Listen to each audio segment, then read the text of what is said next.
এশাস রণক্ষেত্রে পরিণত হইল। দেখতে পাচ্ছেন যে এখানে চরম উত্তেজনা বিরাজ করছে। ইনকিলাব মঞ্চের আব্দুল্লাহ আল জাবের হলো গুলিবিদ্ধ।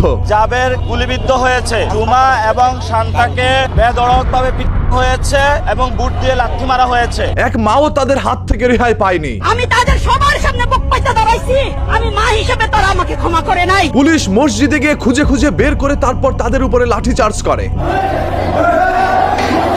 কারো মাথা, কারো পা, কারো হাত সাথে সাথে ভেঙে যায়। আহত হয় শত শত শিক্ষার্থীরা। এই পুলিশ সদস্যই নির্দেশ দিচ্ছিল এইভাবেই মানুষের উপরে ঝাঁপিয়ে পড়ার জন্য। আরেকজন পুলিশ সদস্যের মুখ থেকে শোনা যায়, আয় তোরা উসমান হাদির লাশ নিয়ে যা।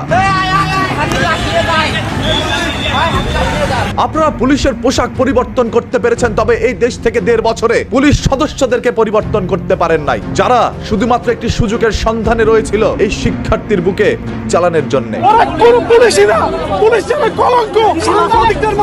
5ই আগস্ট 2024 সাল বাংলাদেশ থেকে বিতাড়িত হয় শেখ হাসিনা সরকার। তৎকালীন আওয়ামী লীগের নেতাকর্মীর পাচেটে অসংখ্য পুলিশ সদস্যরা যোগদান দিয়েছিলেন বাংলাদেশ আইন শৃঙ্খলা বাহিনীতে, এবং যখন দেখলো তাদের সরকারের পতন হলো, তখন তাদের মনের মধ্যে আক্ষেপ জড়ো করে রাখে এবং তারা একটি সুযোগের সন্ধানে থাকে। কবে ছাত্রদের উপরে লাঠি চার্জ করতে পারবে এবং গুলি চালাতে পারবে, মনের ক্ষোভ প্রকাশ করতে পারবে, সেই দিনটির অপেক্ষায়। আজ 6ই ফেব্রুয়ারি 2026 সাল জুমার নামাজের পরপরই কিছু সংখ্যক পুলিশ তাদের মনের ক্ষোভ প্রকাশ করে। আমরা নিউজ কাভারে এসেছি, তারা কিন্তু আমাদের সিনিয়র রিপোর্টারদেরও ছাড়েনি। তারা কিন্তু সবাইকে উদ্দেশ্য করে একে একে অতর্কিত হামলা করছে, সাংবাদিকদের গণহারে পিটাচ্ছে। হ্যাঁ, শিক্ষার্থীরা অবশ্যই ভুল করেছিল। কিছু সংখ্যক আইন শৃঙ্খলা বাহিনীর সাথে দুর্ব্যবহার করেছে, বাজে আচরণ করেছে।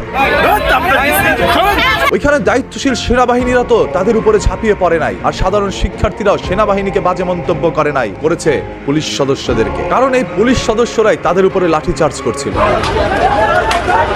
নির্বাচন হবে না, কেন নির্বাচন এবার হবে না সেটারই বহিঃপ্রকাশ এখন আপনারা দেখতে পাচ্ছেন। আমরা যতদিন বেঁচে থাকবো আমরা নির্বাচন বয়কট করব, নির্বাচন ডিউটি করব না ইনশাআল্লাহ। আব্দুল্লাহ আল জাবের বা ইনকিলাব মঞ্চ থেকে কোনো একজন মানুষের যদি জীবন যায়, তাহলে সেটাকে কেন্দ্র করে নির্বাচন পিছিয়ে নেওয়া হতে পারে। তাই অসংখ্য লোক বলছে নির্বাচনের মাত্র 4-5 দিন আগে এসে কেন ইনকিলাব মঞ্চ থেকে এইভাবে আন্দোলন করে যাচ্ছে আব্দুল্লাহ আল জাবের।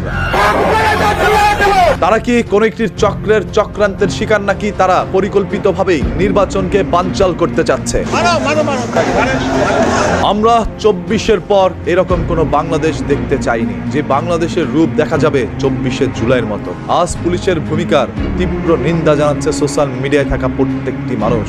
আমরা কোন পুলিশকে তো আগে এরকম দেখিনি। আমরা তো 5 আগস্টের আগে খুব কম দেখেছি সাংবাদিকদের উপর হামলা। এখানে গণহারে সকলে একত্রিত হয়ে সাংবাদিকদের উপর হামলা চালাচ্ছে। যেই দেশে বিচার চাইতে গেলে আমার বুকে গুলি চালানো হয়, সেই দেশ আমার না। যে দেশের প্রশাসন এখন পর্যন্ত ওসমান হাদির অপরাধীকে ধরে আনতে পারে না, সেই দেশ আমার না। যে দেশে আজ শিক্ষার্থীর শরীরে লাঠি চার্জ করার পরে সরকার চুপ করে থাকে, সেই দেশ আমার না। এই প্রত্যেকটি জিনিসের চরম খেসারত দিতে হবে। শেখ হাসিনার পতন হয়েছে, তবে কোনো এমপি মন্ত্রী জনগণের হাতে ধোলাই খায়নি। একটি বড় ধোলাই অপেক্ষা করছে কোন একটি দলের উপরে, যারা পুনরায় স্বৈরাচার হয়ে উঠতে চাইবে। ইনকিলাব মঞ্চে আর কোন একটি কর্মীর উপরে যদি ন্যূনতম কোনো আচরণ পড়ে, পুরো টাকা অচল করে দেওয়া হবে।